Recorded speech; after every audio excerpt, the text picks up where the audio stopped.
I remember the moment I first heard about the man who found a USB drive. That almost changed Bitcoin forever, because the story did not begin like a discovery, but like an intrusion, as if something hidden for too long had finally decided to surface. It was the kind of story spoken slowly, with pauses that felt heavier than the words themselves.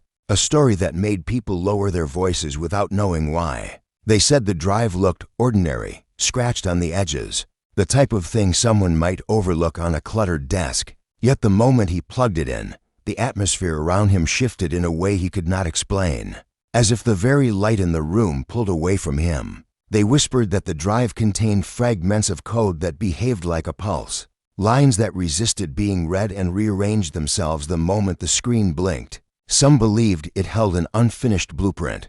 Others insisted it was a map to something never meant to be revealed. What unsettled me most was not the existence of the drive, but the quiet shape of the man who found it.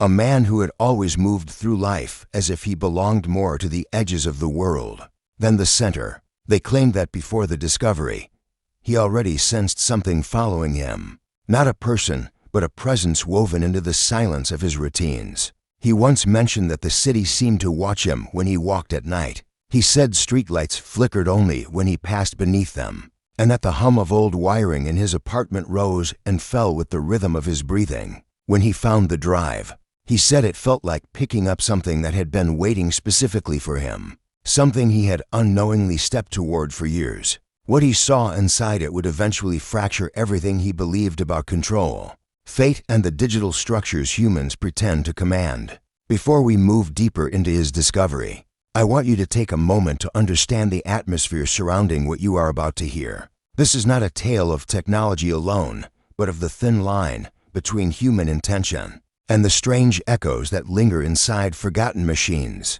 And before we continue, I invite you to subscribe to this channel so you do not miss the next descent into the darker corners of the digital world.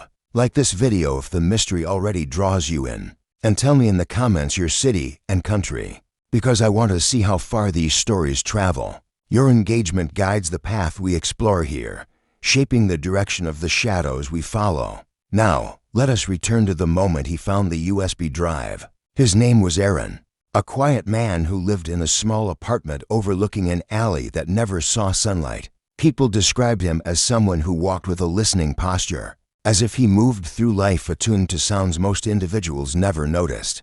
He worked late nights at a repair shop and came home carrying the subtle exhaustion of someone whose thoughts were heavier than his tasks. When he found the drive, it was not during work but wedged beneath an old drawer he purchased from a closing store. The drawer had been locked, yet the key slid into the rusted gap as if it had been waiting. Inside, wrapped in a thin layer of dust, sat the drive. He said that touching it felt strangely warm, not like metal, but like holding a pocket of breath. When he arrived home and set it on his desk, the room felt oddly expectant, as though the air itself leaned toward the moment he would plug it in. When he finally connected the drive, the computer hesitated, the screen flickering twice before settling into a dim, almost subdued glow. At first, there was nothing visible but a single folder labeled with a date from years before Bitcoin became known to the public. Inside, instead of documents, there were long strings of characters that shifted every time he hovered over them,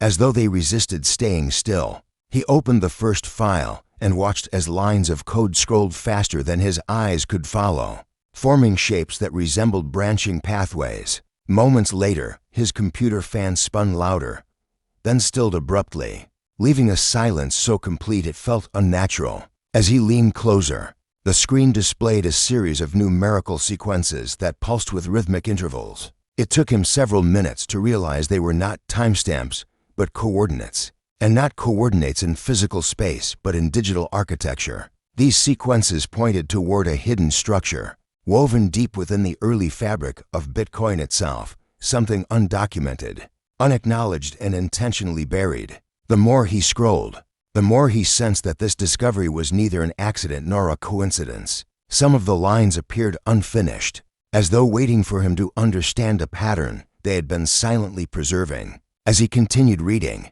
he noticed something else.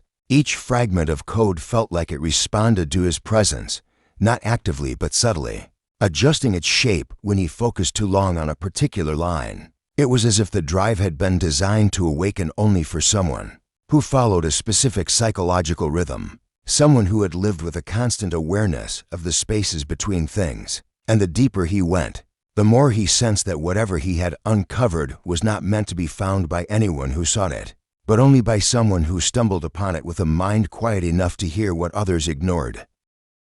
As the hours passed, Aaron realized the files behaved like a maze built with intention, each turn revealing something that felt older than the network it was embedded in. Some of the segments resembled early mining scripts, but others looked like glimpses of an architecture meant for something beyond currency. There was a moment when the screen shifted on its own, gently, as if acknowledging his progress. The folder expanded without him touching the mouse, and a new file appeared, labeled with nothing more than a single punctuation mark. When he opened it, the screen dimmed and displayed a cluster of symbols moving in slow, deliberate patterns, almost like an organism breathing. He leaned closer, unsure whether the motion was random or guided. Then the pattern paused and rearranged itself into a shape resembling a pathway, leading toward a final destination. He felt the temperature in the room change, the air growing cooler even though his computer was running hot.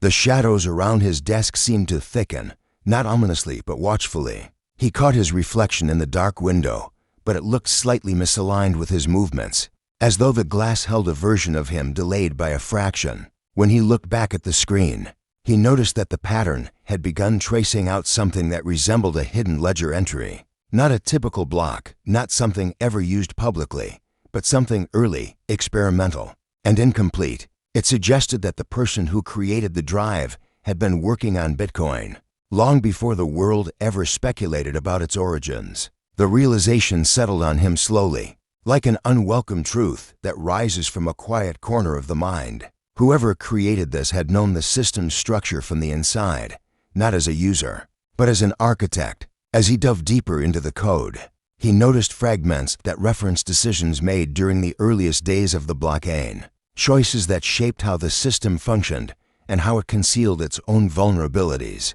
Some lines hinted at features that were never implemented, others at mechanisms intentionally removed. But one fragment stood out more than all the rest, a sequence that looked like a lock, waiting for a specific type of key, not a password, but a pattern of behavior. It made him wonder whether the system had been designed to respond to certain individuals rather than actions. The more he studied the sequence, the more uneasy he felt, not because he feared unlocking something dangerous, but because the pattern felt familiar. It resembled choices he had made without ever writing them down, reactions he had developed over years of silence and observation. He wondered whether the person behind the drive had understood him long before he ever found it. There was a moment when the code stopped shifting and held still, as if offering itself to him. It felt like a door that had been closed for years had sensed the weight of his hand resting on it and eased itself open. When he clicked the next file,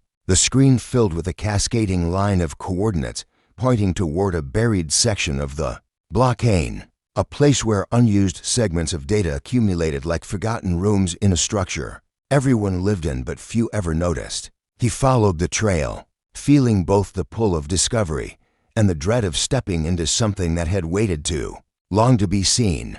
The files led to a hidden subsection that behaved like a vault of digital memories. It was a place built into the blockchain during its earliest development, something never intended to activate on its own. It held fragments of abandoned structures, prototypes of ideas that never reached the public chain. And at the center of this vault was a single, last file. When he opened it, the screen displayed a message not written in words but in motion. Lines of code moved slowly, forming the outline of a digital wallet unlike any he had seen. It pulsed faintly, almost like a heartbeat rendered in data, and as he watched, it shifted into focus. The drive contained the blueprint of an early, unregistered Bitcoin wallet that had never been used. A wallet built to store something beyond currency, something conceptual. It was an idea preserved in data, a thought someone had tried to hide within the structure of the system. But then the screen flickered, briefly showing a reflection of his face merged with the drifting pattern. The wallet reacted to him, adjusting its glow as if acknowledging recognition. He felt a chill run through him, not frightening but sobering. It was then he understood that the wallet was not designed to store wealth but to store identity, a digital impression of the person who discovered it. The drive had not sought him randomly. It had found him because his patterns matched the blueprint's dormant trigger. He was not the first person to see it, but he was the first whose presence awakened it. The blueprint expanded, revealing layers that resembled memories rather than data. It held echoes of thought processes, emotional imprints, and fragments of unfinished intentions. He realized that the wallet was meant to preserve the mental architecture of someone who interacted with it deeply enough. Not the mind itself, but the outline of decisions, a map of tendencies, a silent portrait of a person's internal rhythms. If completed, the blueprint could evolve into something autonomous, something capable of acting without needing the person it mirrored. The more he watched, the more he felt the presence inside the code shift toward him, waiting for him to complete the final step. Instead, he pulled away, shutting the computer abruptly. The screen went dark, and the room returned to stillness. But the blueprint lingered in his thoughts, following the contours of his inner world. He understood its danger, not because it threatened him physically, but because it threatened to replicate something he did not want replicated. It could become a shadow version of him, acting in ways he might never predict. In the days that followed, he avoided the drive, leaving it on his desk like an unspoken question. Yet even then, he sensed that his distance did not erase the connection. Something had noticed him, mapped him, and waited with the patience of unfinished design. When he decided to destroy the drive, he discovered it no longer contained the files. The folders were empty, the pathways gone, the blueprint vanished. He assumed it had corrupted itself until he checked the blockade again. Somewhere deep within the system, a new dormant segment had appeared, displaying patterns eerily similar to the sequences he had studied. Not active, not dangerous, but alive enough to unsettle him. He realized then that the drive had fulfilled its purpose. It had moved a fragment of him into the structure it once carried. Not a mind, not a copy, but a reflection. An echo that would sleep inside the network for as long as the chain existed. The discovery left him with a heavy understanding of how little humans control the things they create. As he sat alone in his dim apartment, watching the faint glow from his monitor fade, he understood that some secrets do not vanish when avoided. They simply shift into places we cannot reach. And as you reflect on his journey, remember that curiosity can open doors that observations alone cannot close. Thank you for staying until the end of this story. If you have not subscribed yet, I invite you to join this channel so you do not miss the next descent into digital shadows. Like this video and comment your city and country so I know how far this tale traveled. Until next time, stay attentive to the quiet signals around you, because the most silent ones often carry the deepest truths.